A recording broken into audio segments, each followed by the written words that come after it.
Dan fi'il, niat atau iman itu nggak bisa masuk ke dalam makna lughatan atau istilahan. Maka dia masuk jalur apa? Kalau misalnya dia udah nggak bisa masuk, dia lughatan nggak bisa. Terus atau istilah juga nggak bisa, gitu.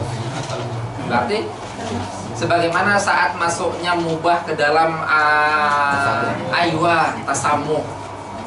Tasamuh itu saat kita menyandingkan makna suatu makna yang dimana dia nggak bisa dibenarkan secara lughah dan nggak bisa dibenarkan secara istilah. Karena istilah itu pasti ada korelasi juga terhadap makna lughahnya. Ini nggak ada korelasi sama sekali. Oke, Dianti memilih nomor berapa?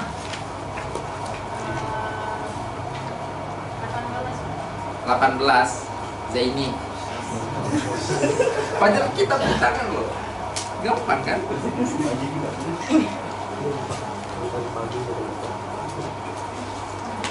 Zain, makna mubah apa Zain?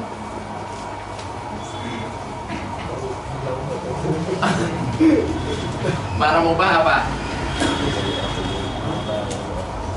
Di dalam matan. Apa? Ma la yutabu ala fi'lihi wala yu'aqabu ala tarkihi.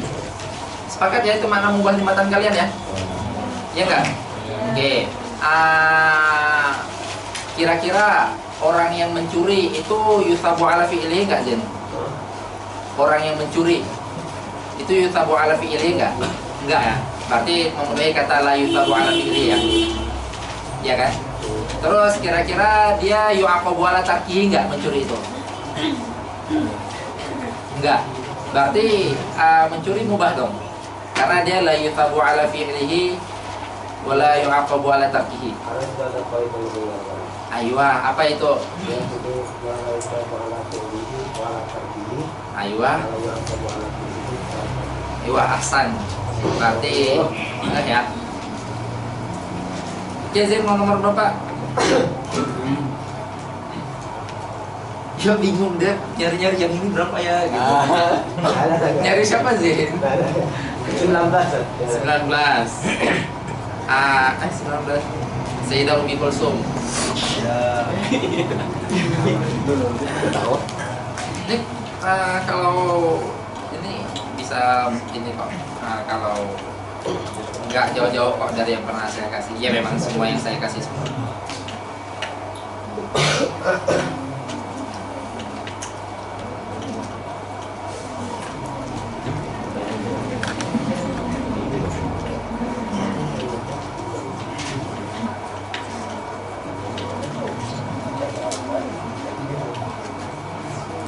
Kalian di fikih udah mempelajari tentang syarat niat kan? Ya enggak? Udah belum? Bahwasanya niat itu harus salah satu syaratnya mukallaf, terus Islam, terus udah belum? Di fikih. Hah? Oke. Tapi kalian tahu ya syarat niat itu salah satunya Islam. Ya ya. Yang sampai kalau itu nggak tahu.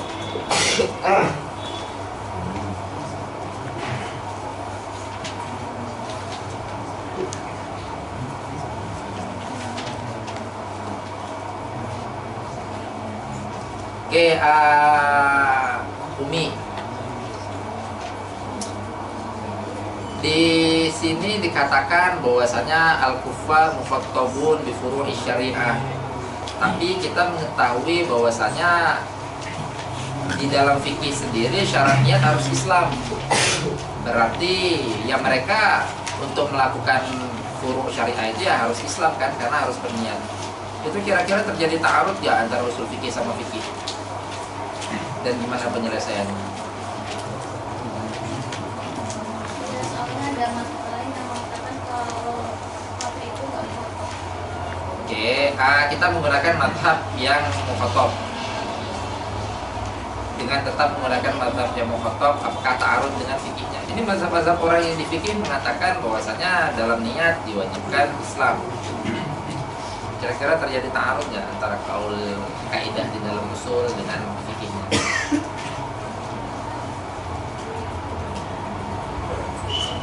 Dan penyelesaiannya gimana?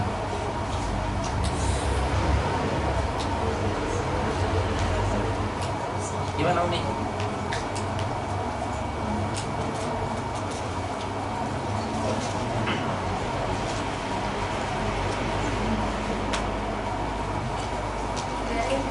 Ah? Gimana? Apa? Nggak ada. Nggak ada ta'arud. Oke, kalau misalnya nggak ada ta'arud, gimana nyelesainnya dong? Kan secara zahir itu ta'arud. Fikih di usul dikatakan mereka dikitab terhadap hukum syariah, berarti mereka dikitab sholat, dikitab fikih. Di fikih kita mengetahui bahwa syarat niat itu harus Islam, berarti mereka yang nggak bisa dikitab dong.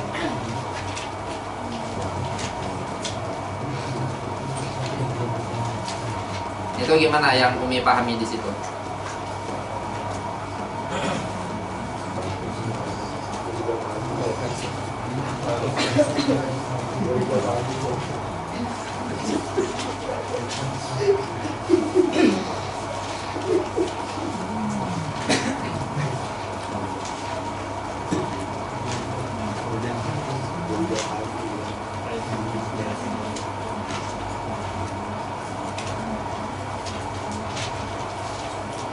Gimana? Atau mau minta bantuan siapa? Yang banget ya maksudnya. Atau mau minta bantuan Bani juga nggak apa-apa.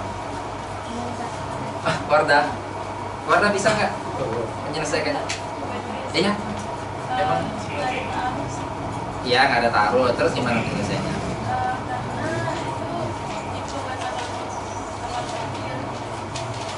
Yang dimaksud di mana nih?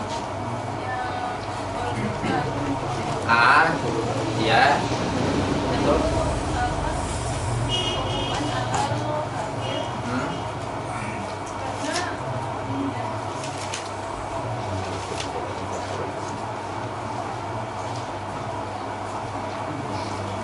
Gimana?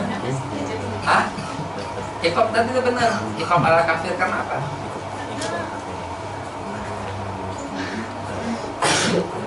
Gimana? Kapal kafir.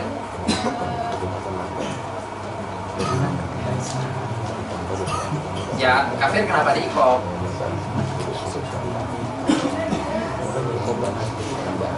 Hah? Oke, ada yang mau jawab? Yang Banat atau yang Banin? Mencoba menyelesaikan tadi itu dua kaul itu, tetapi masih dengan koridor syarahan yang ada atau yang pernah saya jelaskan. Ayo Bang Dasar. Gimana Bang? Batuk doang tadi. Ada yang mau jawab nggak? Banin? Gimana sih pertanyaannya gimana sih? Pertanyaannya gimana? Dari tadi nggak? Di usul dikatakan wal kufar mukhatabuna ala furu'i syariah. Orang kafir itu dikitab terhadap furu-furu syariah, terhadap sholat, terhadap zakat, terhadap haji. Tapi di fikih kita memahami bahwasanya syarat niat itu maksudnya untuk melakukan furu syariah ya. Syarat niat itu harus Islam. Berarti mereka nggak bisa dikitab dong. Apakah terjadi ta'arud antara qaul di fikih sama qaul di usul fikih? Atau kan? Kalau terjadi ta'arud kan berarti imma dijama, imma tawakuf dua-duanya. Imma salah satunya salah jadi. Ayo gimana? Ada yang mau memaparkan pemahamannya nggak ya? Gimana Zara?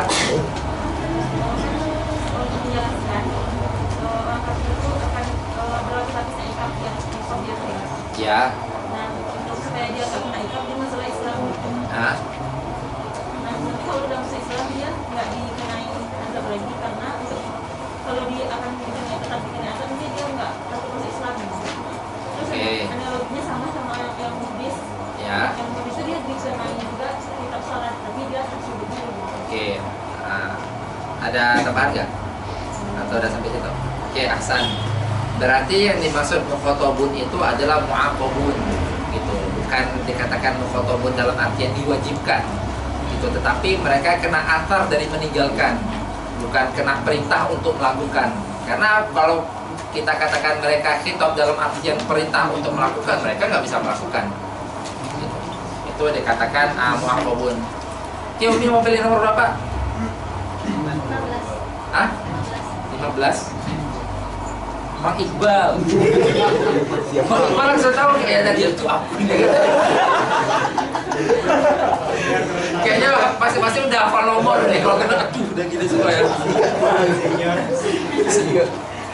Mang Iqbal. Dan nanya tuh boleh diulangi yang itu. Ulangi yang mana?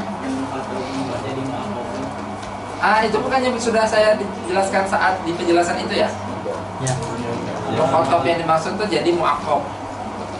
makanya mereka juga tetap untuk mendatangkan hal itu. Cuma mereka Nggak bisa. Iya, hanya saja mereka harus melakukan muqaddimah wajibnya dong. sehingga mereka jadi ziyadah dalam masalah itu. Mereka benar. tidak percaya pada Allah dengan melakukan kekufuran dan mereka tidak sholat. Jadi tetap mereka tuh ditaklif untuk melakukan sholat itu, cuma karena keegoan mereka masuk Islam, jadi mereka merupakan dengan kata muhotobun itu jadi ziyadah dalam halal ikob. Jadi ikobnya tuh ada dua, karena mereka Karena kafir, karena mereka dan meninggalkan sholat. iya. Terus itu menambahkan atau gimana? Menambahkan berarti. Jadi tadi kan kata Ustaz tuh enggak ditaklif mereka, Enggak deh, Pak. enggak ditaklif.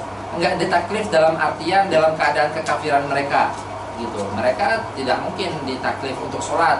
Mereka harus mendatangkan muqaddimahnya. Makanya dianalogikan sebagai halnya seorang muhdits yang ditaklif. Mereka nggak mungkin ditaklif dalam keadaan hadatnya, tetapi mereka ditaklif untuk mendatangkan muqaddimahnya. Persis mukhotob furu syariah mereka itu dalam artian bukan mukhotob agar mereka sholat, tetapi agar mereka masuk Islam dan sholat gitu. Lalu berarti dalam keadaan kafirnya mereka nggak akan pernah sah sholatnya, tetapi mereka itu diikob saat meninggalkannya. Jadi Makanya itu kan namanya ziyadah ya, jadinya makna di pertama-tama. sana kan yang di footnote-nya ada kan wa annahum mukallafun wa mukhatabun bil ityan biha. Jadi makna mukallafun di situ intinya mukallafun bi muqaddimati. Ya, semuanya. Sebagaimana orang kafir itu muqaddimah wajibnya untuk melakukan sholat apa? Ya Islam. Sebagaimana orang muhdits muqaddimah wajibnya untuk melakukan sholat ya thaharah.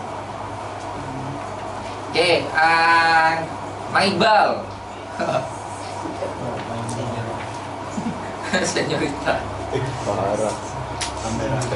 Saya kalau ingat Mang Iqbal tuh ingat ini, ingat apa namanya? Ingat dalil sulam yang pernah dibawakan sama Nada. Nada waktu ditanya itu kan terus menutup dengan apa wali bani ihda wa isyrina sana. Itu kan ada dua kaul, ada dua setidaknya. Iman Nada mengabarkan umurnya masih 21 tahun atau Nada itu mengabarkan bahwasanya dia layak kalau misalnya dia nggak bisa jawab gitu ya. Nah, aneh berpikir berarti Mang Iqbal nggak bisa pakai dalil gitu. Gitu. Atau siapapun itu. Jawabannya masih 20. Berarti nggak bisa. Atau berarti saya nggak bisa pakai lagi dong ibaratnya gitu. Langsung ke sana saya pikirnya gitu. Untung yang ngomong Nada gitu ya. Emang Nada masih 21? Iya, Ustaz. Oh iya, berarti kan benar, duanya itu benar. Mengabarkan masih 21 dan mengabarkan memang ma'dziroh kalau misalnya. Ya Mang Iqbal ya. Sehat Mang Iqbal.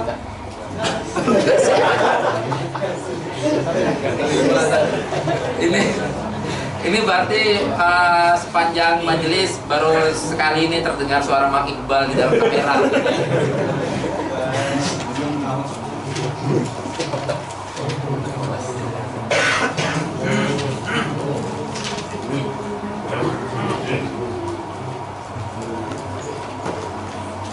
Oke Mang, di dalam An-Nahyu ini pertanyaan terakhir ya, biasanya kita langsung masuk aja.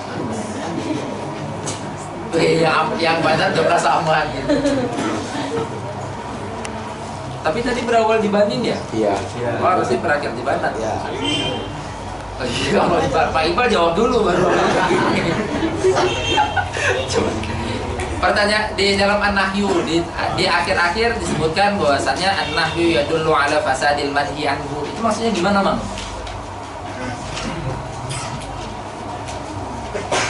Yadullu ala fasadil manhi anhu.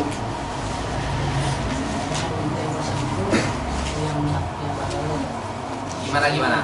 Secara literal dulu. Larangan itu berarti mengarah kepada menunjukkan yang dilarang itu fasad. Fasad gimana maksudnya? Contohnya, contoh alatnya. Ya. Gimana? Contohnya sholat terus. Sholat dilarang.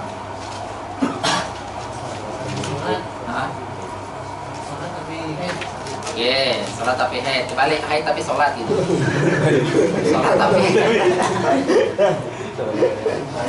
bisa dipahami. Siap banget gitu. Segitu dawa senior gitu. Sepuluh tangan. Iya bang, siapa? Terus. Karena dia melakukan sesuatu yang dilarang gitu ya. Dalam artian kalau udah dilarang maka apabila tetap dilakukan itu maka tidak sah atau rusak. Apakah semua larangan Apakah semua larangan, intinya semua yang dilarang apabila dilakukan pasti rusak? Ini maksudnya koridornya semua yang diperbolehkan ya, semua yang diperbolehkan tiba-tiba dilarang. Nah kalau udah dilarang, kalau dilakukan maka nggak sah. Gitu. Koridornya itu. Jadi jangan kalian menganggap memang yang secara zatnya dilarang gitu. Secara zatnya dilarang ya itu memang nggak boleh dilakukan. Ini dalam artian koridor yang dimana asalnya itu malah itu berbentuk ibadah atau berbentuk perintah seperti itu. Tiba-tiba dilarang. Apabila masih dilakukan, nah apakah semuanya dilarang atau ada pengecualiannya? Oke, tadi jawabannya cukup sampai situ. Mau pilih nomor berapa, Bang? Biar yang itu dijawab sama Bana.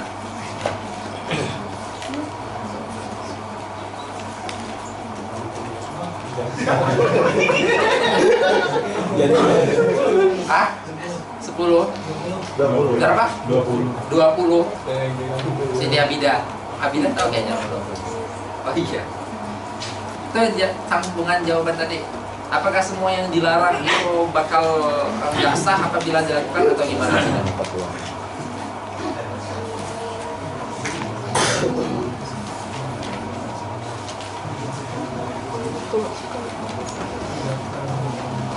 Atau ada tafsirnya gitu, bahwasanya yang semua ada yang walaupun dilarang tapi kalau dilakukan tetap sah aja dikarenakan gini atau seperti apa? Apakah udah mutlak gitu? Kata-kata an-nahyu yadullu ala fasadil manhi anhu. Intinya kalau ada larangan maka apabila dilakukan pasti gak sah, mutlak semua larangan. Apakah ada tafsirnya?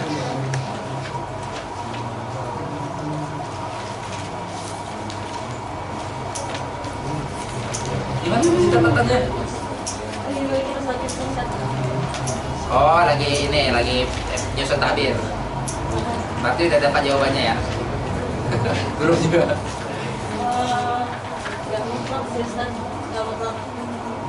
Gak mutlak semua larangan. Berarti gimana tafsirnya? Kalau misalnya gak mutlak kan berarti ada yang tidak. Tafsirnya gimana?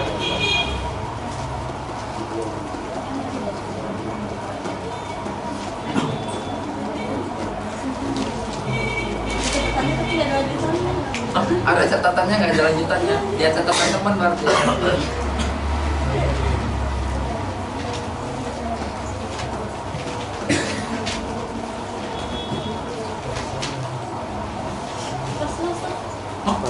Tapi udah ada catatannya. Tafsirnya gimana? Ada yang ingat nggak kalau saya pernah kasih tafsir? Ada tafsirannya. Ada tafsirannya. Tafsirannya beda. Mau minta bantuan siapa? Siapa aja yang bisa jawab? Loh, nggak harus pilih dong. Siapa? Mau minta bantuan siapa? Bani atau Bana? Zaini. Zain diminta bantuannya Zain.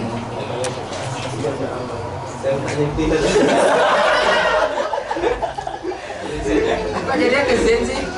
Bukan karena KMKM kan? Bisa bantu nggak Zain? Tafsirnya gimana?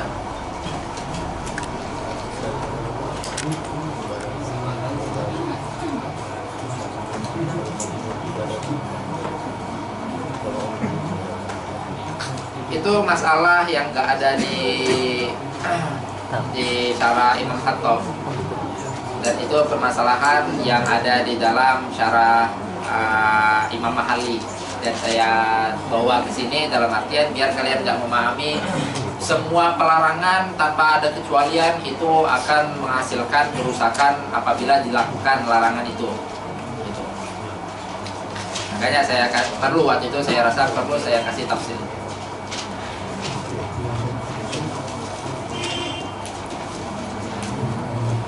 Oke, atau ada yang bisa jawab? Dulu jawab. Gimana? Ya. Kan yang nahi di dalam amalan itu kan ada yang karena ainnya, Ya. ada yang karena lazimnya, Ah, ada yang dia amrun faris sama lazim, ya. ada yang terakhir itu nanti amrun faris dan dia baru lazim. Ah. Jadi amrun faris baru lazim itu yang nanti dia keluar dari alam masa permandirian. Oke, amrul ma'ruf baru lazim. Oke, terus itu yang dalam muamalah. Berarti nggak semua ya. Yang merusak itu misalnya ditafsir menjadi 4, larangannya itu yang merusak hanya 3 pertama, yang keempatnya enggak. Begitu juga dalam ibadah. Makanya kemarin saat saya mentafsir itu, saat saya mengklasifikasi, saya mengatakan taksimnya ibadah sejatinya gini juga. Gitu, ada yang dilarang secara zatnya, ada yang dilarang bukan zatnya tapi amrun dakhil, ada yang dilarang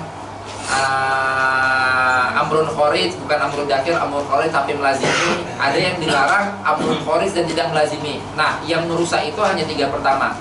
Nah, kenapa yang di dalam ibadah enggak saya membuat tafsir 4 itu? Karena dalam ibadah susah mencari contoh yang dimana dia amrun bukan zat tapi amrun dakhil. Larangannya itu amrun dakhil, itu susah dicari contoh itu. Gitu.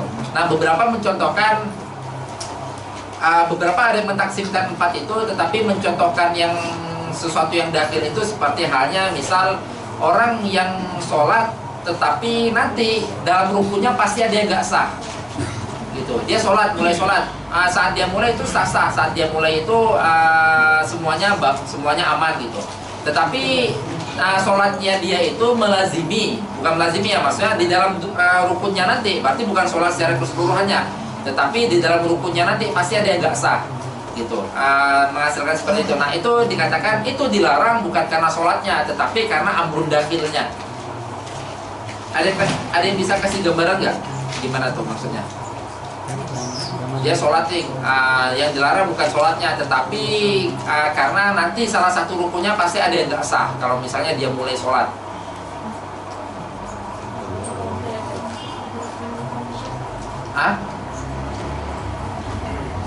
Itu nanti masuk ke permasalahan salah satu masail di dalam kifayah kalian, yang dimana matanya itu yang ini, halil ibratu bil ma'ali au bil hali kul fihim khilafaqad rawaw. Itu yang dimaksud itu. Ibroh itu apakah bil ma'al atau bil hal, yang sekarang terjadi atau yang nanti terjadi. Nah, salah satu furu'nya apa? Salah satu furu'nya apabila orang sholat tetapi menggunakan kain yang sebatas menutupi aurat dia saat dia berdiri.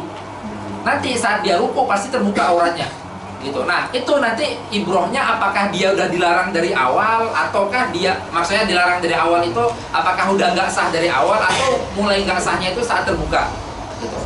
Nah, itu termasuk yang larangannya itu karena amrun dakhil gitu. Yang dilarang bukan sholatnya nggak dilarang, tetapi karena kalau dia melakukan sholat nanti ada salah satu rukunnya itu pasti nggak sah gitu. Nah, itu yang dilarang. Walaupun percontohan seperti itu khilaf, ada banyak khilaf di situ. Oke, alhamdulillah bisa selesai pertanyaan secara umumnya. Nanti kalian ujian mau bahasa Arab atau bahasa Indo? Kayaknya soalnya bahasa Arab, tetapi jawabannya saya kasih kebebasan kalian. Boleh kalian jawab bahasa Arab atau bahasa Indo. Senti bahasa Kalian siapnya kapan? Gak siap-siap. Ya nantilah tergantung bagaimana keputusan dari kawan-kawan pendidikan.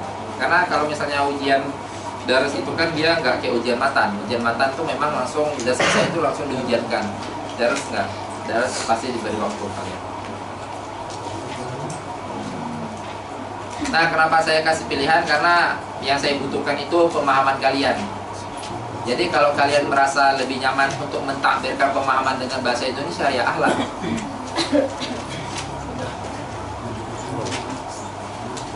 Oke, kita lanjut pembahasan kita.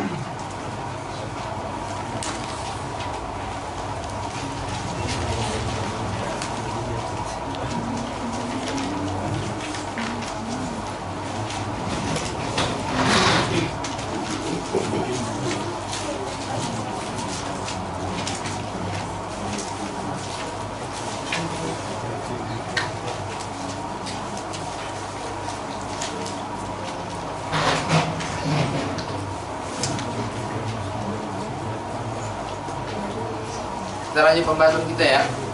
Ini adalah pembahasan terakhir di dalam usul fikih.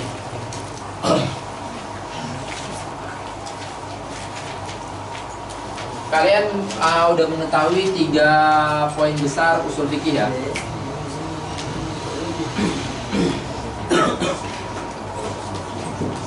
Nah, semua itu terwakili sama maknanya. Makna usul fikih itu dikatakan ma'rifatul adillah al-ijmaliyah. Kita udah ngebahas poin, ya di mana poin adillah al-ijmaliyah. Kita udah ngebahas poin ini. Nah, ini terbagi menjadi 2. Imma dia itu muttafaq,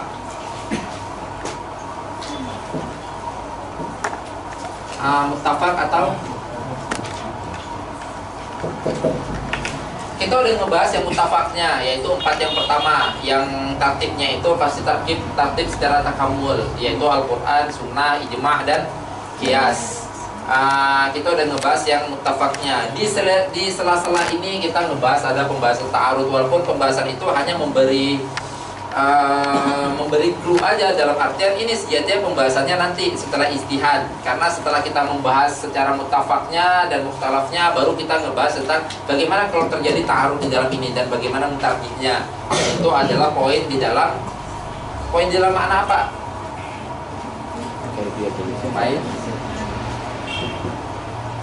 Kaifiyatul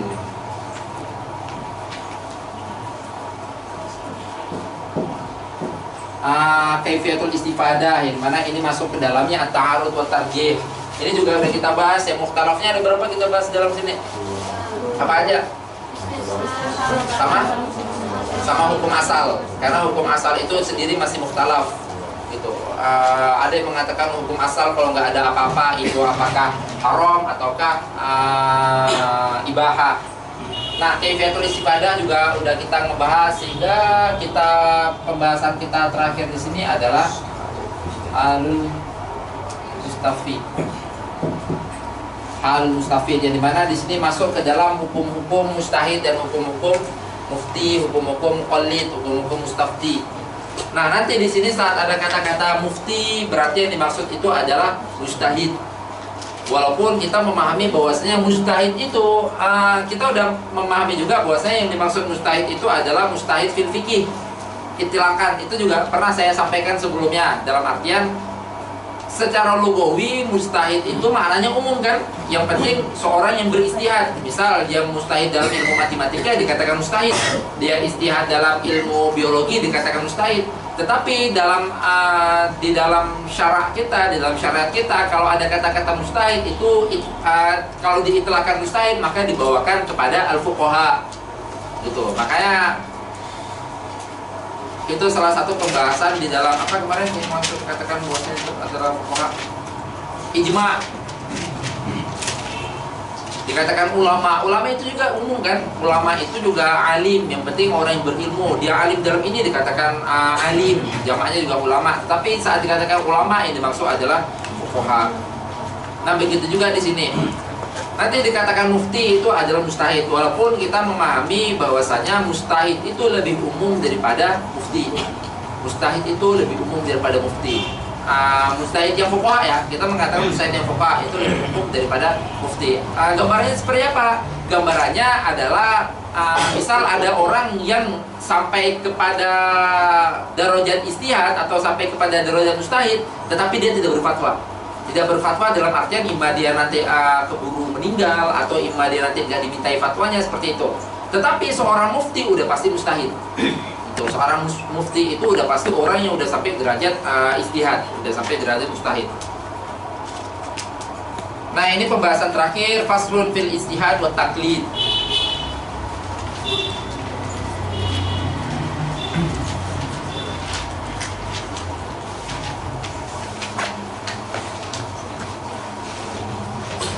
Ini berarti 3 poin ini, 3 unsur ini kalian pahami, inilah pemetaan ilmu usul fikih kalian ya, dan pemetaan yang terjadi di dalam waraqat.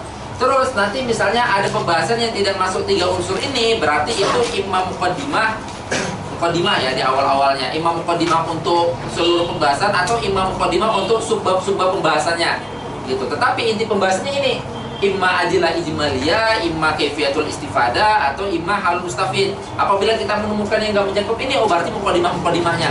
Sebagaimana kita memahami ada pembahasan aqsamul kalam nggak masuk ke dalam adilah ijmaliyah gitu, berarti itu masuk ke dalam muqaddimah.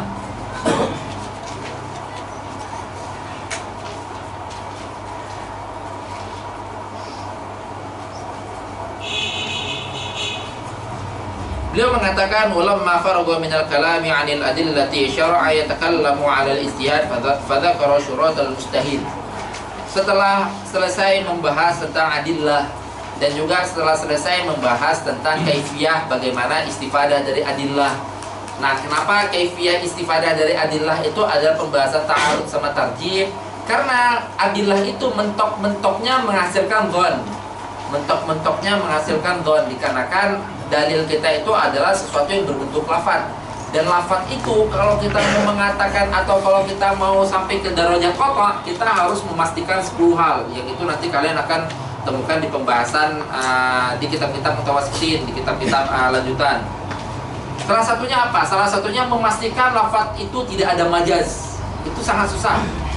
Memastikan tidak ada isyraq, memastikan tidak ada nakal, sampai ada 10 hal yang harus dipastikan. Nah, dikarenakan tidak ada lafaz yang tidak bisa dipastikan 10 halnya ini tidak terjadi, maka mentok-mentoknya lafaz itu adalah dhon.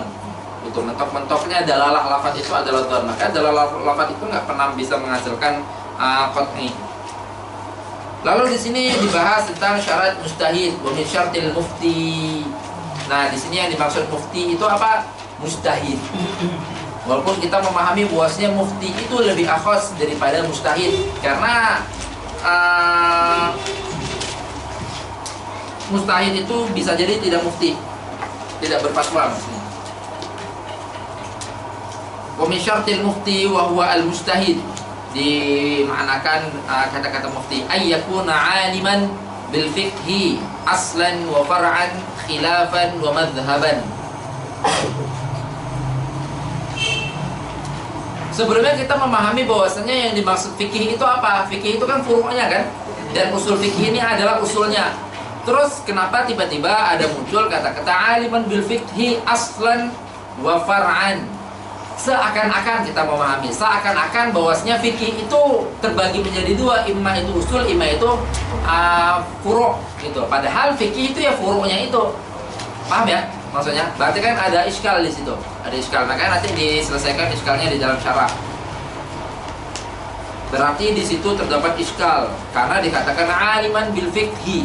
Seharusnya asalnya kan dikatakan aliman bil fiqhi wa usulihi. Misalnya, kalau dia mau mengatakan dia harus alim terhadap furu' fikih dan usulnya.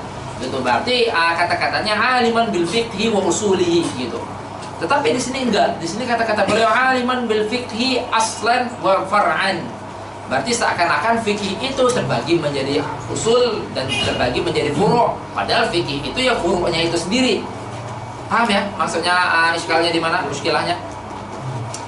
Baru disyarah sama beliau Imam Khattab, maksud beliau di sini maksud Imam Haramain muraduhu bil asal, yaitu dalailul fiqhi al-madhkura fi ilmi usulil fiqh. Pertama, kalau yang dimaksud dengan asal itu adalah dalailul fiqih, berarti usul itu sendiri kan, atau usul fikih itu sendiri yang dimaksud dengan asal. Berarti itu bukan fikih dong.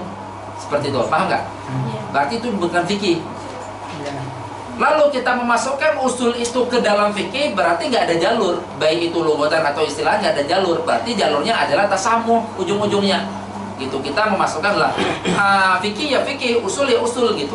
Kalau tapi kita membagi fikih itu terbagi menjadi usul dan fikih lah. Kok seperti itu? Nah, makanya dikatakan memasukkan usul dalilnya fikih ke dalam fikih itu sendiri, maka dikatakan musamahah, pemasukan seperti itu. Wa fi idkhaliha fil fiqhi kama taqtadi ibaratu, sebagaimana yang dijelaskan di dalam ibarahnya itu terjadi tasamuh, gitu. Dikarenakan usul ya usul, fikih ya fikih, ya itu nggak bisa dimasukkan. Itu satu jalan, satu jalur. Kalau misalnya kita katakan aslan yang dimaksud di situ adalah usul fikih memang. Terus juga bisa dikatakan aslan yang dimaksud di sana itu adalah pokok-pokok fikih, inti-inti fikih. Atau nanti dikatakan ibarahnya itu adalah ummahatul fikih, inti-inti pembahasan fikih, ya, dimana inti-inti pembahasan fikih itu dikumpulkan menjadi satu kata, dan dia itu menjadi tolak ukur, yang dimana kita mengenalnya itu sebagai qawaid fikih. Qawaid fikih itu bukan usul fikih. Qawaid fikih itu adalah furu fikih yang memiliki kemiripan, lalu dikumpul menjadi satu kata, gitu, dikumpul menjadi satu kata, gitu.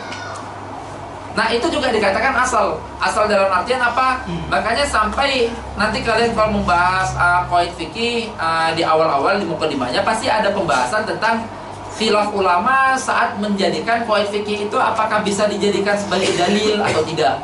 Gitu. Qawaid fikih itu apakah kita bisa berdalil dengan qawaid fikih, gitu. Padahal kan qawaid fikih itu bukan dalil. Yang dalil itu adalah usul fikihnya. Gitu. Yang dalil itu adalah usul fikihnya. Karena secara tertib, misal kalau kita katakan secara tertib muncul ilmunya, itu yang pertama kali muncul itu pasti fikih, secara ilmu ya, secara ilmu. Fikih, lalu usul fikih, lalu qawaid fikih, secara ilmunya. Tetapi secara tertib secara tertib ilmunya itu sendiri, bukan munculnya ilmunya itu sendiri. Secara tertib ya usul fikih dulu, gitu. Secara tertib usul fikih, lalu fikih, baru qawaid fikih. Gitu. Nah, makanya nanti ada khilaf tentang apakah qawaid fikih itu bisa dijadikan dalil, dalam artian nanti orang beristihad lalu dalilnya apa karena qawaid fikihnya mengatakan ini, gitu misalnya.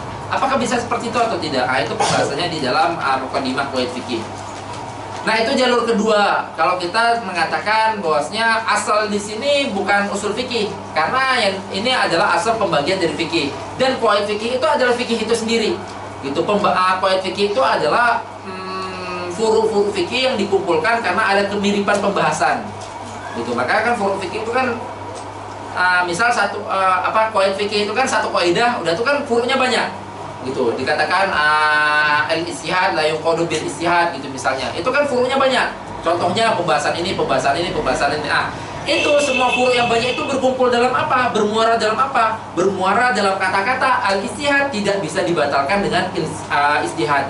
Atau nanti ada kata-kata ijastamal halal wal haram gulibal haram, misalnya seperti itu. Nah, itu furunya banyak dikumpulkan dengan kata-kata tadi itu, yang dimana kata-kata itu menjadi qaidah, gitu, untuk kita mengumpulkan banyak furu.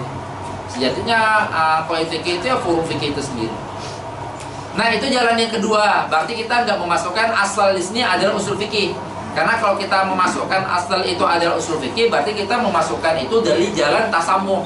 Karena dia nggak bisa secara lughah dan nggak bisa secara istilah. Jalan yang kedua dikatakan yang dimaksud asal itu adalah pokok masailnya, pokok pembahasannya. Nah, itu yang seperti yang dijelaskan tadi, itu juga bisa dikatakan asal. Karena ada khilaf nanti tentang membahas apakah qawaid fikih itu bisa dijadikan dalil atau tidak.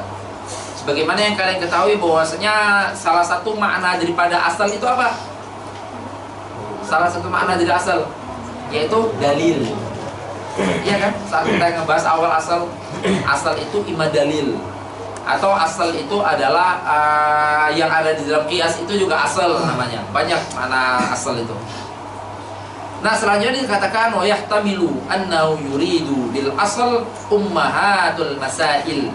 Yang dimaksud dengan asal di sini adalah pokok-pokok pembahasan, pokok-pokok permasalahan, inti permasalahan.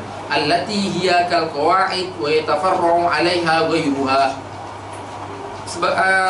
Sebagaimana qawaid dalam dalam fikih, kaidah fikih, dan yatafarra' tersebar di bawah qaid itu adalah furu'-furu'nya. Itu yang dimaksud dengan yatafarra' 'alaiha ghairuha.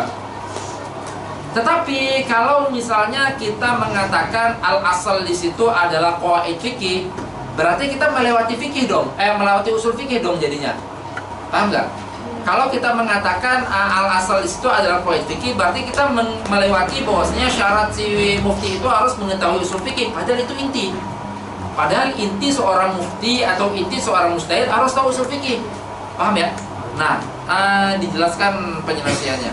Kalau misalnya kita katakan asal adalah qaid, lakin yafutu at-tanbih ala ma'rifat usul fikih, maka kita melewati mensyaratkan mereka harus mengetahui usul fikih dong. Hanya saja dikatakan, berarti kalau seperti itu tetap bisa, tetapi syarat mereka harus mengetahui usul fikih kita masukkan di kata-kata yang lain. Kata-kata apa? Illa ayyadkhula dzalika fi qawli kamilal alah. Dikalian kamilal alah itu kan? Gitu. Makanya nanti saat syarat-syarat ayyakuna kamilal alah fil isyad, berarti masuk di situ adalah usul fikih.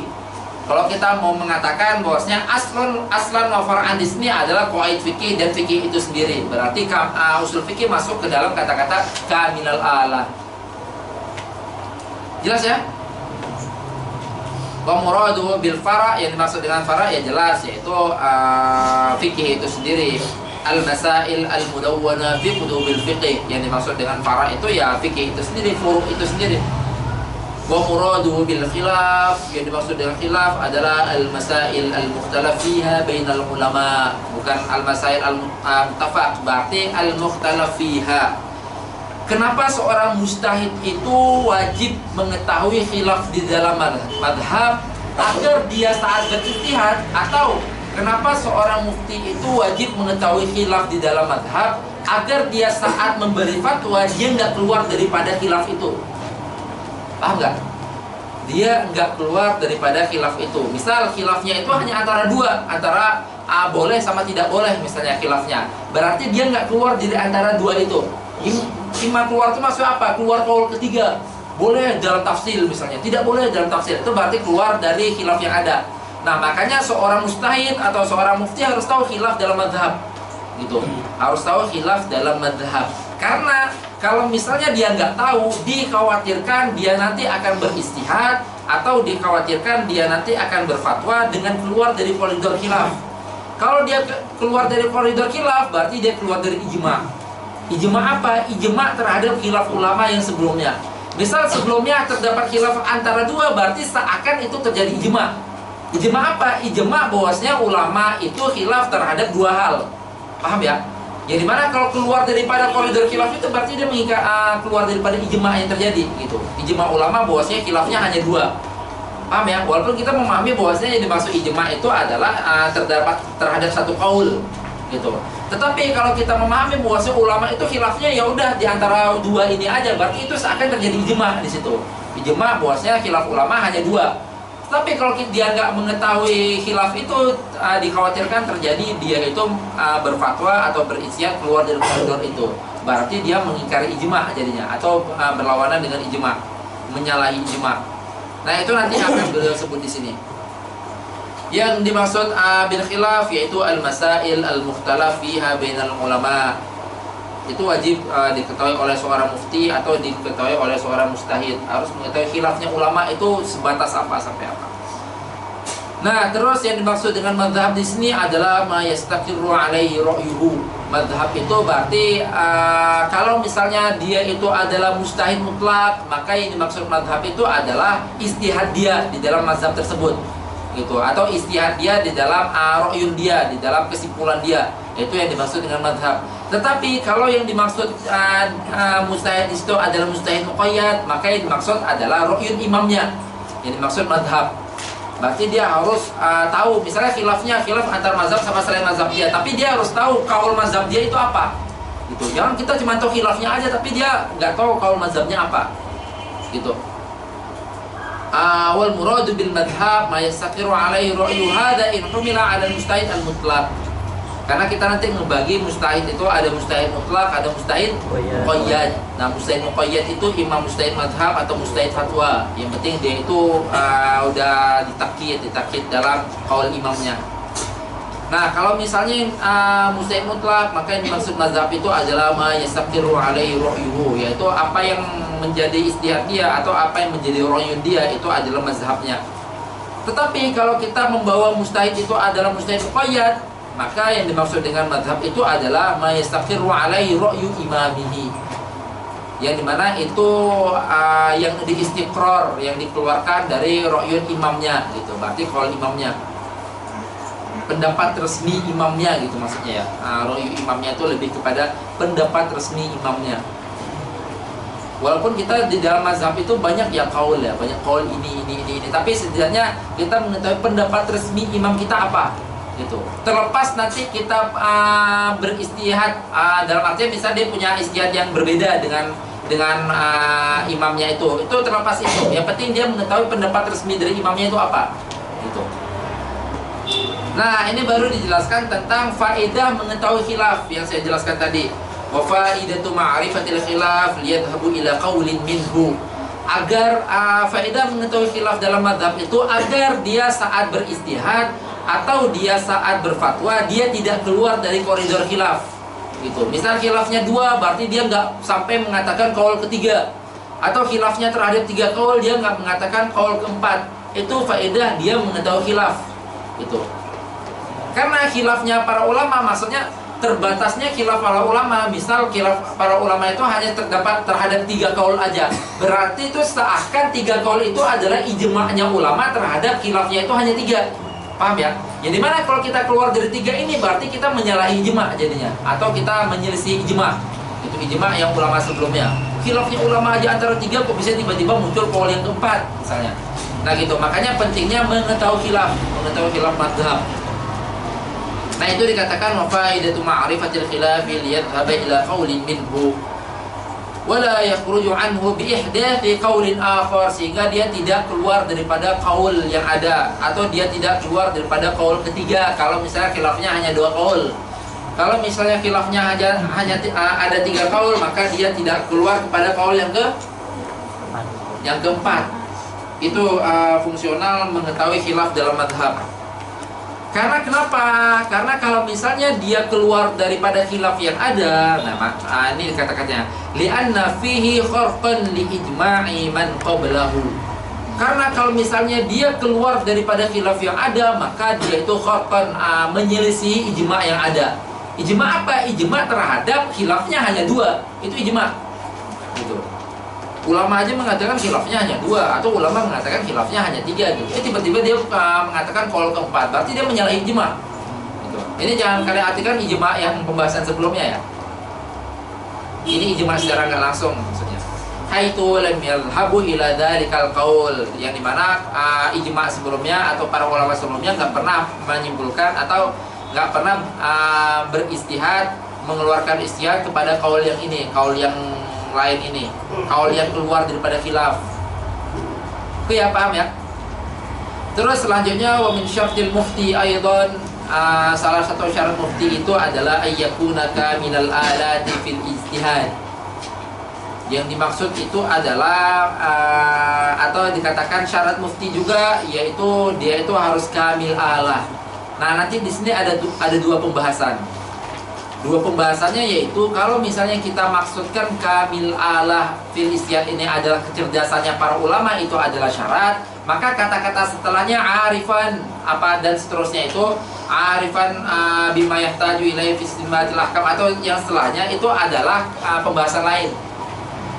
Tetapi kalau misalnya kita katakan kamilal alah itu mencakup setelahnya, mencakup arifan terhadap tafsir, arifan terhadap yang dibutuhkan dalam ijtihad, berarti kata-kata arifan itu adalah tafsir dari kata-kata kamilal alah.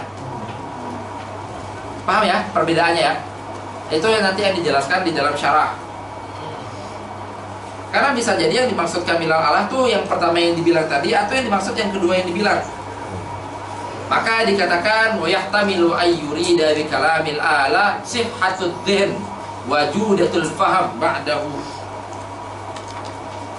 Bisa jadi yang dimaksud kamilatul alah itu adalah kecerdasan ulama, sehat kecerdasan ulamanya gitu, kecerdasan akalnya. Berarti kalau misalnya kita katakan kamilah alah itu kecerdasan akal, maka yang setelahnya itu adalah syarat yang berbeda dengan kamilah alah. Nah, makanya dikatakan fayakunu ma ba'dahu syartan akhar. Maka yang setelahnya itu adalah syarat yang berbeda. Tetapi kita katakan, oh ya tamilu juga ada kemungkinan yang dimaksud kamilah alah itu adalah yang akan disebut setelahnya. Berarti yang setelahnya itu bukan pembahasan berbeda, tetapi yang setelahnya itu adalah tafsir dari kata-kata kamilal alah. Paham ya? Nah, makanya dikatakan selanjutnya wa yahtamilu ayyurida bi kalami bi kamalil alah ma dzakara ba'da fayakunu tafsiran lahu ba'du maksudnya ma dzakara ba'du, apa yang disebut setelahnya, maka jadilah setelahnya itu sebagai tafsir, fayakunu tafsiran lahu, tafsiran terhadap kata-kata kamilal alah. Paham ya? Pembahasannya itu dua.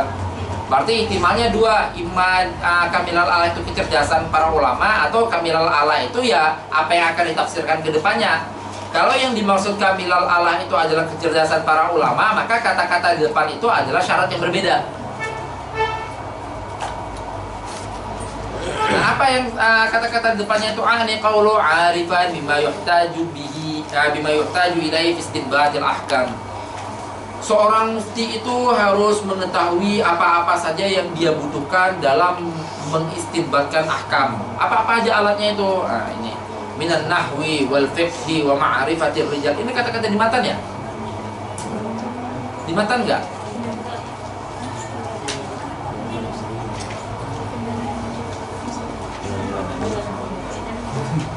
Hah?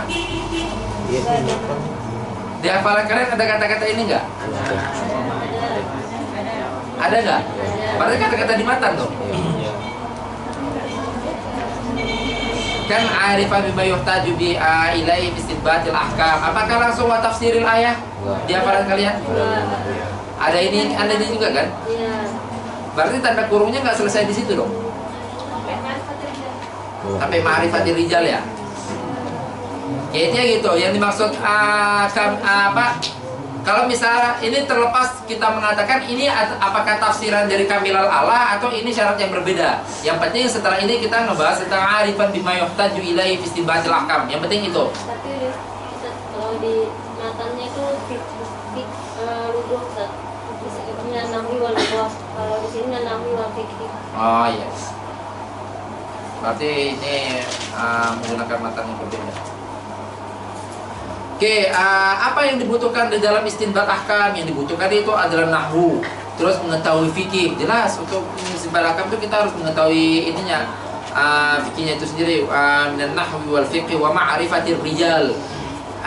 Kenapa harus kita mengetahui ma'rifatir rijal? Ini keadaan yang dimana mustahil pada masa yang lampau.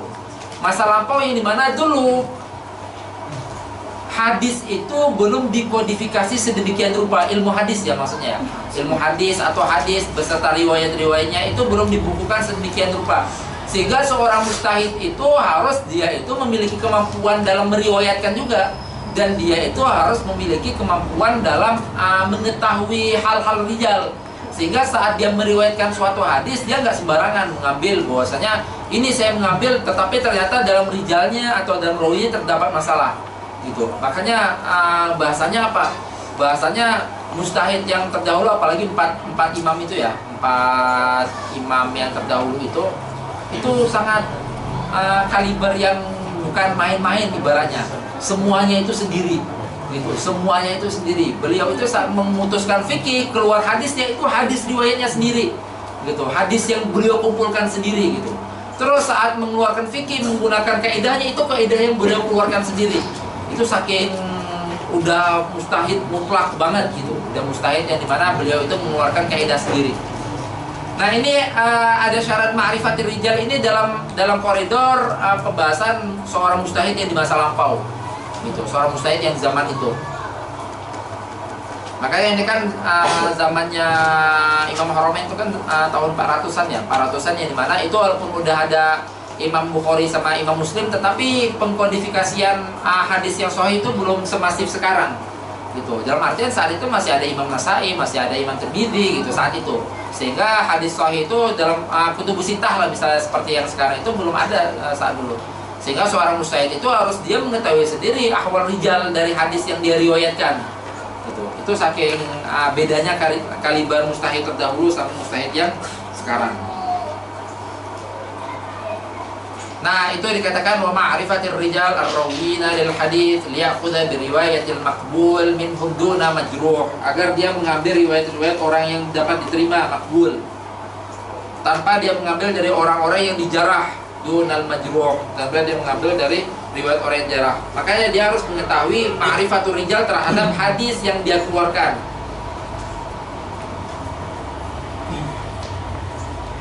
Nah, ini ditambih sama Imam Khattab.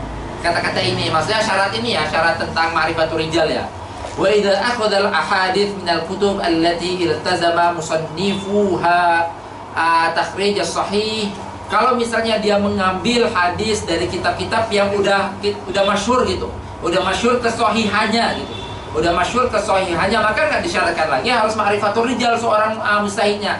Paham ya? Misal dia mengambil dari apa? Kal Muwatta, kalau dia mengambil dari kitab Muwatta. Ini Muwatta ini sahihnya nisbi ya, dalam artian bukan ittifaq sahih kepada semua kalangan. Bagi mazhab Maliki Muwatta itu adalah kitab yang sahih. Gitu. Walaupun secara ittifaqnya itu ada 6 kan? Ya. Gitu, ada 6 yang dimana yang marhalah pertama itu pasti marhalah pertama itu Bukhari, terus Muslim dan selanjutnya yang ke. Nah, kal Muwatta terus seperti yang diriwayatkan atau seperti dalam kitab Imam Bukhari dan Imam Muslim, maka kalau seperti itu wa idza ini jawabnya lam yahtaj ila ma'rifatir rijal. Kalau dia jelas ngambilnya dari orang yang udah terpercaya gitu. Ini koridornya syarat ini dulu ya. Syarat ini dulu saat kodifikasi dari kitab Sahih Bukhari itu belum ada. Kodifikasi dari kitab itu belum ada, atau udah ada tetapi belum semasif sekarang.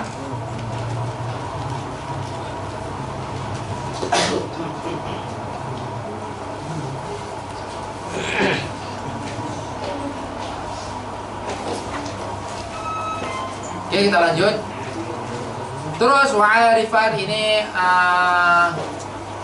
atofnya ke dalam tadi, B-nya tadi. Wa'arifan bi tafsiril ayatil waridati fil ahkam wal akhbar al warida fiha. Dia harus mengetahui tafsir dari ayat tentang ahkam. Kan kita kan mengetahui ya di dalam Al-Qur'an itu misal ada kaul yang mengatakan ayat Al-Qur'an itu berapa totalnya? 6.000 berapa? 6.236 gitu ya. Ada kaul yang mengatakan itu, ada juga yang mengatakan 6.666 misalnya, atau ada kaul yang lain.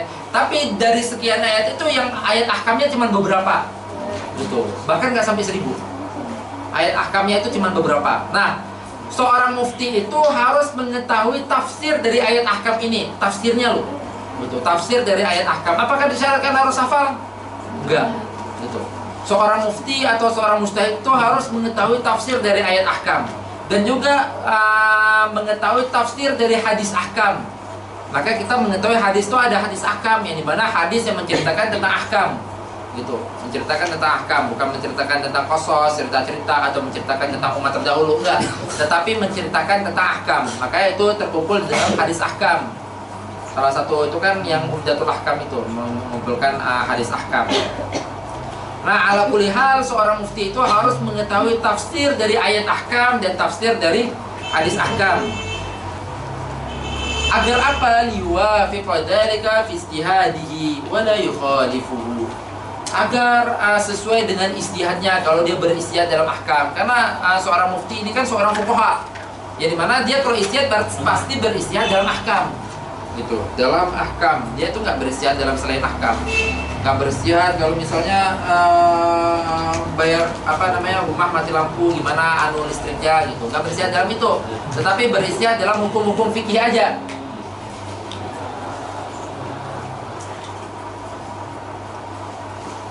Nah, seorang mufti harus mengetahui tafsir ayat ahkam dan tafsir daripada hadis ahkam, agar saat dia berfatwa dia nggak menyelisihi tafsir yang ada. Kan banyak ini tafsirnya. Nah, dikatakan wal muradu min dzalik, yang dimaksud apa? Ma'rifatu ma yata'allaqu bi fiqhi tilkal ayat. yaitu harus mengetahui segala yang bersangkutan atau segala yang berhubungan dengan fikih ayat tersebut. Misal ada ayat ahkam, tetapi tafsirannya nggak tafsiran tentang ahkam, berarti bukan seperti itu.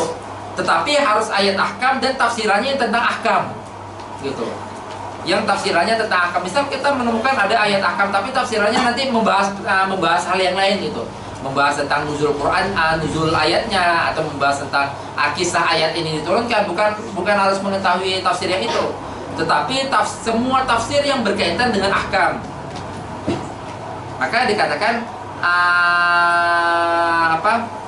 wa fiqhu tilkal akhbar, dan mengetahui ahkam daripada akhbar itu, yaitu tafsiran-tafsiran ahkamnya, duna ma'rifatil qasas, tanpa dia itu mengetahui ya kisah-kisah itulah, qasas atau kisah itu. Tanpa harus mengetahui itu penafsiran selain ahkam intinya gitu. Dunanya itu bukan hasar. Nah, terus dikatakan juga mengetahui tafsir ahkam itu berarti mengeluarkan seorang mufti atau seorang mujtahid itu disyaratkan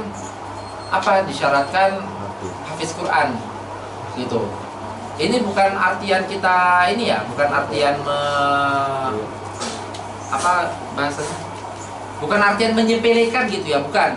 Tetapi kita nggak bisa mengatakan bahwasanya kita nggak bisa menghukumi dia ini bukan mujtahid. Kenapa? Karena dia nggak hafiz Quran. Nggak bisa seperti itu, gitu. Tapi bukan berarti kita menyepelekan bahwasanya berarti bisa-bisa aja jadi mujtahid karena nggak disyaratkan hafiz Quran. Bukan seperti itu makna yang ingin diberi. Tetapi agar kita nggak menghukumi seorang mujtahid, ketiadaan seorang mujtahid dikarenakan dia tidak hafiz Quran, gitu. Agar kita nggak menghukumi seperti itu. Karena hafiz Quran itu tidak menjadi syarat seorang mufti atau seorang mujtahid. Wala yushtaratu ayyakuna hafidhan lil Quran. Dan disyaratkan dia itu hafiz Quran. Juga udah tidak disyaratkan dia hafiz Quran, juga tidak disyaratkan dia hafiz terhadap ayat-ayat ahkam tadi. Gitu. Misal ayat ahkam ada berapa ratus, nggak disyaratkan dia hafal. Yang penting dia paham terhadap tafsirannya. Gitu. Yang penting dia tahu terhadap tafsiran yang ada. Tanpa disyaratkan hafal ayatnya. Nah, ini juga memberi makna atau memberi syarat makna akan berarti nggak semerta-merta orang yang hafiz Quran itu auto jadi mujtahid, nggak gitu, bukan seperti itu. Jadi jangan misal orang merasa udah selesai Qurannya langsung dia mengatakan hukum ini seperti ini, gitu. Biar nggak seperti itu. Kita dengar azan.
Oke, kita lanjut ya.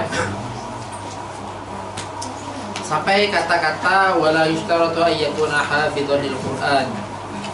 Sehingga seorang mufti itu, seorang mujtahid itu tidak disyaratkan dia menghafal Quran. Walaupun secara ahsannya seorang yang paling bisa atau seorang yang paling berhak untuk menafsirkan Quran ya seorang ahli Quran itu, seorang hafiz Quran itu secara ahsannya gitu. Wala li ayatil ahkami minhu, dan juga tidak disyaratkan hafal terhadap ayat ahkam.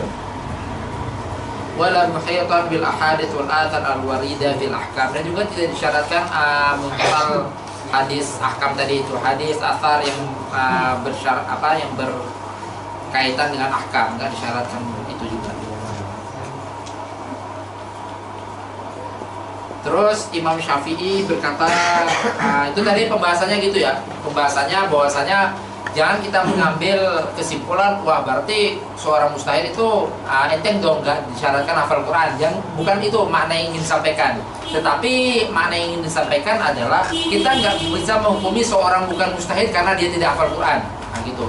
Yang penting dia terpenuhi syarat-syarat sebelumnya, mau dihafal Quran atau enggak. Kalau syarat-syarat sebelumnya terpenuhi, maka dia itu kita katakan sebagai mustahid, dan dia itu memiliki kapabilitas dalam beristihad gitu.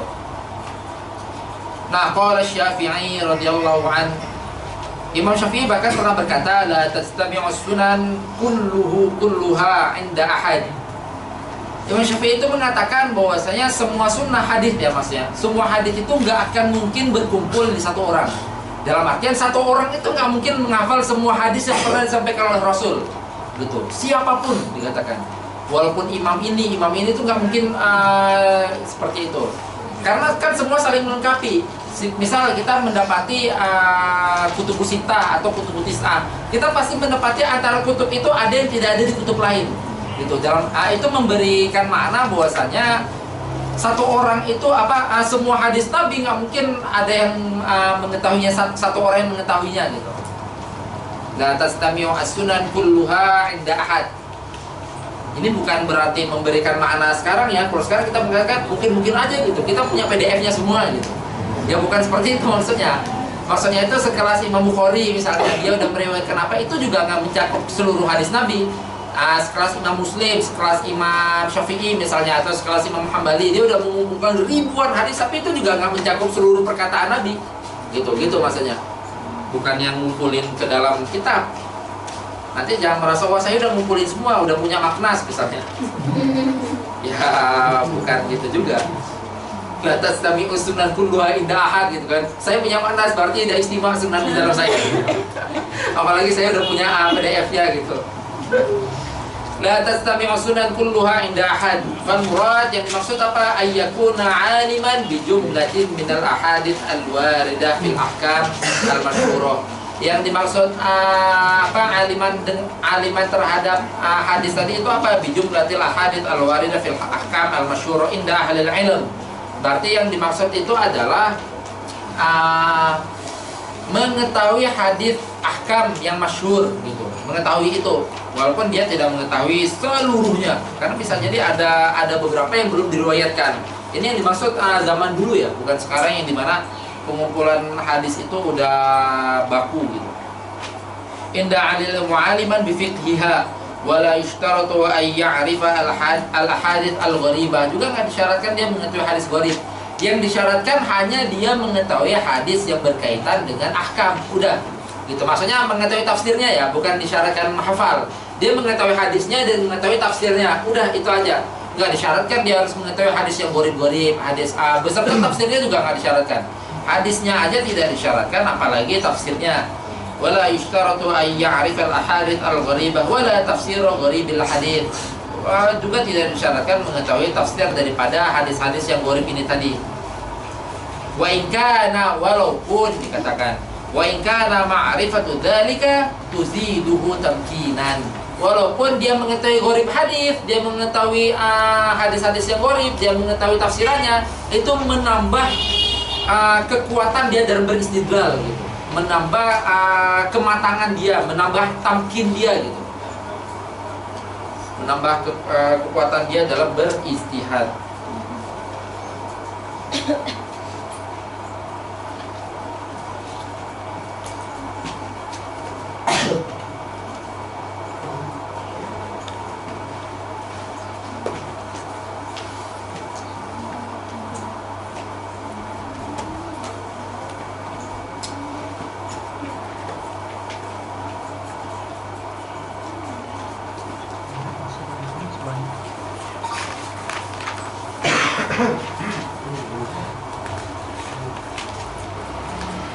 Oke, kita lanjut. Wa min syartil mustafti.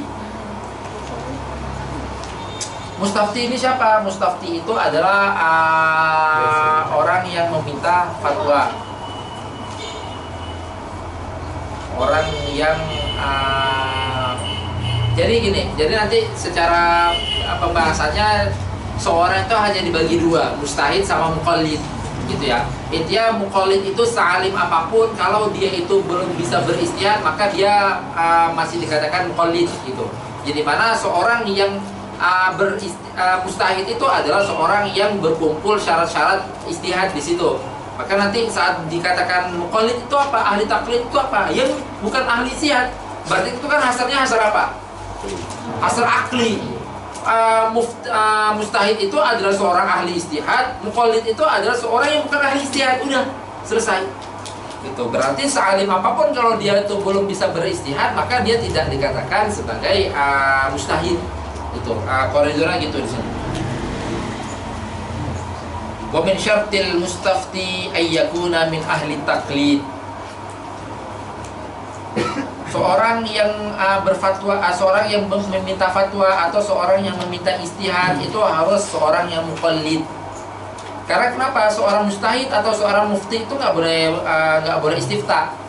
Karena dia bisa berfatwa kan, gitu. Ngapain dia istifta? Gitu. Dia udah terpenuhi syarat-syarat fatwa di situ, dia udah terpenuhi syarat-syarat istihad di situ, sehingga dia itu tidak bisa lagi istifta atau meminta istihad atau meminta fatwa. Apa yang dimaksud dengan ahlu taklid? Yang dimaksud dengan ahlu taklid itu adalah laisa min ahli istihad.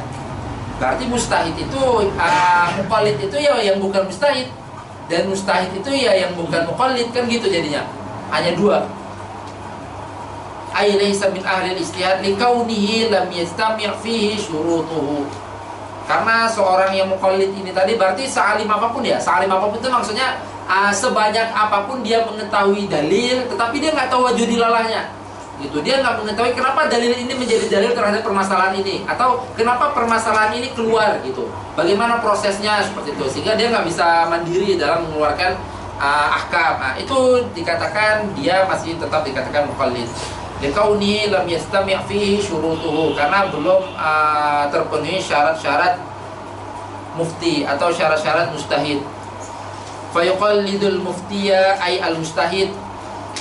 Maka seorang ahlu taklid ini tadi dia harus taklid kepada seorang mufti atau taklid kepada seorang mustahid fil futya, fil fatwa maksudnya.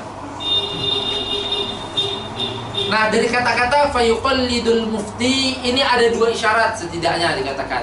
Yang pertama berarti nggak boleh sembarangan ngikut. Yang harus diikuti itu siapa? Seorang mufti atau seorang mustahid yang harus diikuti. Nah, yang qaul kedua mengatakan bahwasanya yang diikuti itu adalah dalam fatwanya.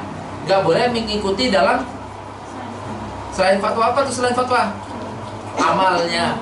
Gitu. Jadi seorang itu kita nggak boleh beramal berlandaskan amalan orang lain misalnya. Misal, wah dia kok melakukan ini gitu, terus diikuti. Karena bisa jadi seorang mufti atau seorang mustahid mengamalkan sesuatu dikarenakan keadaan tertentu gitu. Yang dimana itu nggak am gitu. Amalan seorang itu nggak bisa kita katakan am. Maka kemarin kita mengatakan kan umum itu sifat apa? Umum itu sifat nutek. Kita nggak bisa mengatakan mendakwakan umum itu terhadap selain nutek, terhadap fiil gitu, atau majrul fiil. Itu kan sudah kita bahas kemarin. Nah, jadi kata-kata fayuqallidul muftiya fil futya atau fayuqallidul mufti fil fatwa itu ada dua hal setidaknya yang mau disampaikan. Yang pertama apa? Ihdahuma annahu la yajuzu taqlida kulli ahadin bal innama yuqallidul mujtahida in wajadahu. Maka dia enggak boleh taklid kepada sembarang orang gitu maksudnya. Tetapi dia hanya boleh taklid, dia hanya boleh bertanya, dia hanya boleh meminta fatwa kepada seorang mufti, atau dia hanya boleh meminta istihad kepada seorang mujtahid. Dia hanya boleh taklid kepada seorang mujtahid, dia nggak boleh taklid kepada seorang yang bukan mujtahid. Nah itu kata-kata pertama, isyarah pertama, la yajuzu taqlidu kulli ahadin bal innama yuqallidul mujtahida in wajadahu. Maka dia harus mengikuti seorang mujtahid. Paham ya sampai sini?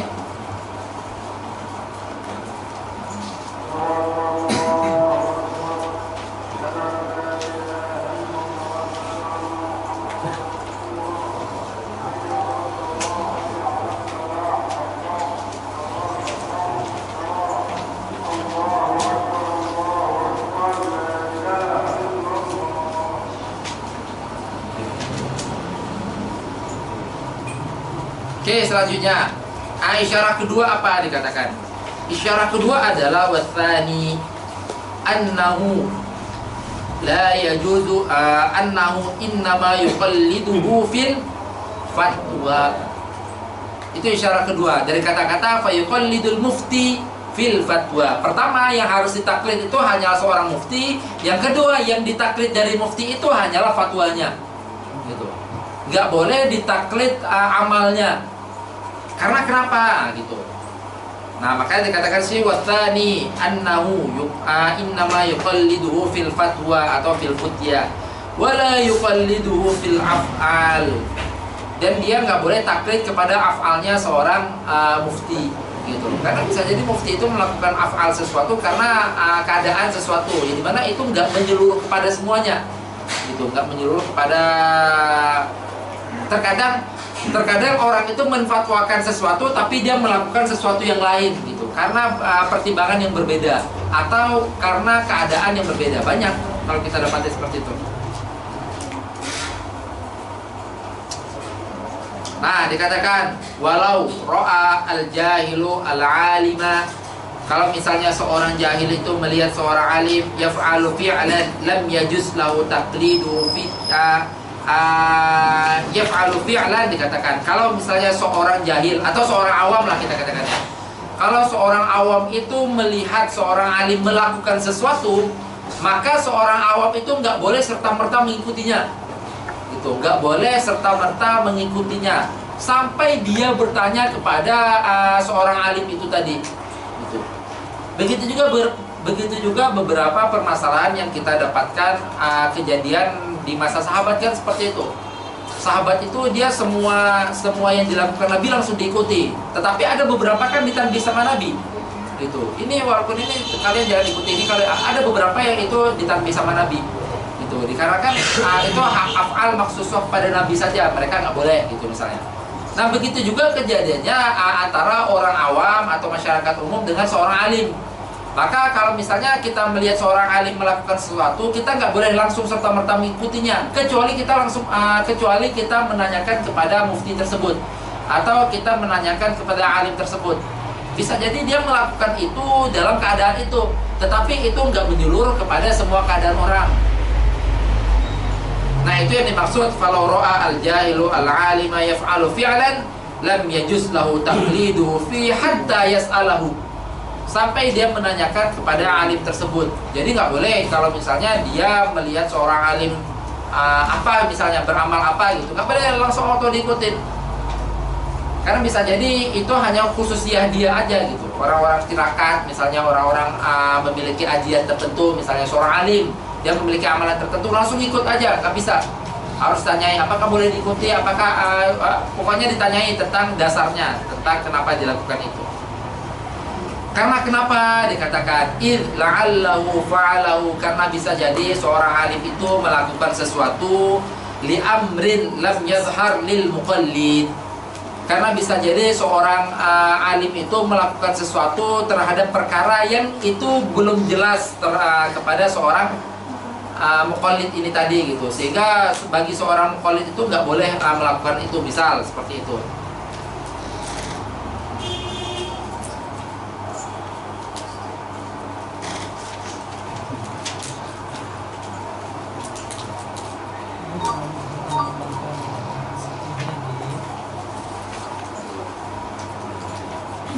Oke, lanjut. Wa ulama minhu anna man kana min ahli al-ijtihad lam yajuz lahu ay yuqallida ghairahu. Berarti diketahui juga dari kata-kata fa yuqallidul muftiya fil fatwa. Yuqallid itu kan berarti fa'ilnya itu muqallid, gitu kan? Seorang muqallid itu mengikuti mufti, atau dari kata-kata syartil mustafti itu harus seorang muqallid. Berarti seorang mufti atau seorang mujtahid nggak boleh dia taklid kepada mufti yang lainnya atau taklid kepada ijtihad yang lainnya, seperti itu. Nah, dipahami juga seperti itu. Wa ulima minhu anna man kana min adil ijtihad, seorang yang mujtahid lam yajuz lahu ay yuqallida ghairahu, maka nggak boleh mengikuti atau taklid kepada selainnya, gitu. Taklid kepada mujtahid yang lain. Kama nabba alaihi biqauli, sebagaimana yang ditanbih dengan kalamnya musannif atau kalamnya Imam Haramain dalam kata-kata walaysa lil alim ay al mustahid, dan bagi seorang mustahid atau seorang alim itu tidak boleh yuqallid kepada selain dia. Karena kenapa? Karena seorang mustahid itu bisa ijtihad, karena seorang mufti itu bisa berfatwa, sehingga bagi dia nggak boleh taklid kepada kaul yang lainnya, gitu. Dia kalau misalnya sudah sampai derajat ijtihad maka dia mengikutinya. Nah, ini alasannya litamakkuni minal ijtihad, karena dia itu bisa beristihad sendiri, karena dia udah terpenuhi syarat istihad di dalam diri dia. Sehingga seorang yang seperti itu untuk amalan pribadinya ya, untuk amalan pribadinya. Ini kalian bedain antara amalan pribadi dia sama fatwa dia yang dia fatwakan kepada orang misalnya. Itu beda. Untuk amalan pribadi dia nggak bisa beristihad dengan yang lain.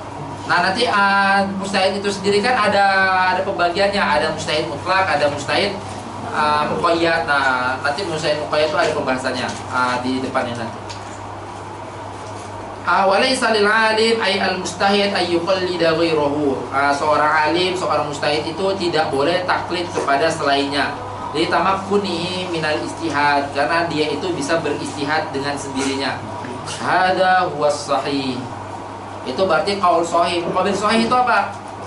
Muqabil sahih itu berarti dhaif. Nah, qaul dhaifnya atau qilnya, muqabil sahihnya mengatakan boleh seorang mufti itu atau seorang yang udah sampai derajat ijtihad itu taklid kepada yang lainnya. Oke, pembahasan taklid insyaallah di hari Kamis. Karena ini ada beberapa pembahasan yang membutuhkan fokus di taklid ya, pembahasan taklid. Ini sejatinya pembahasan mufti atau pembahasan mujtahid itu pembahasannya panjang banget sejatinya gitu.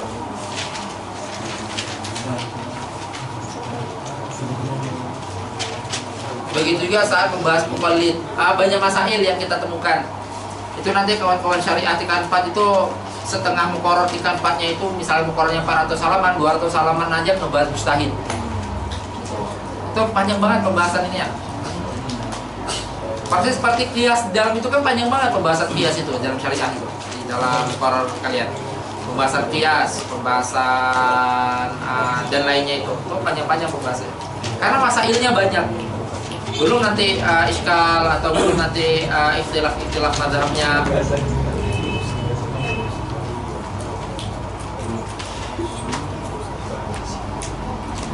Oke, berarti mau nggak mau kita masih menyisakan satu pertemuan lagi. Hari Kamis disiapin ya. Saya melanjutkan nanti menanyai kalian seperti tadi. Yang belum tanya aja. Yang belum tanya harus diingat dong siapa yang belum tanya. Iya.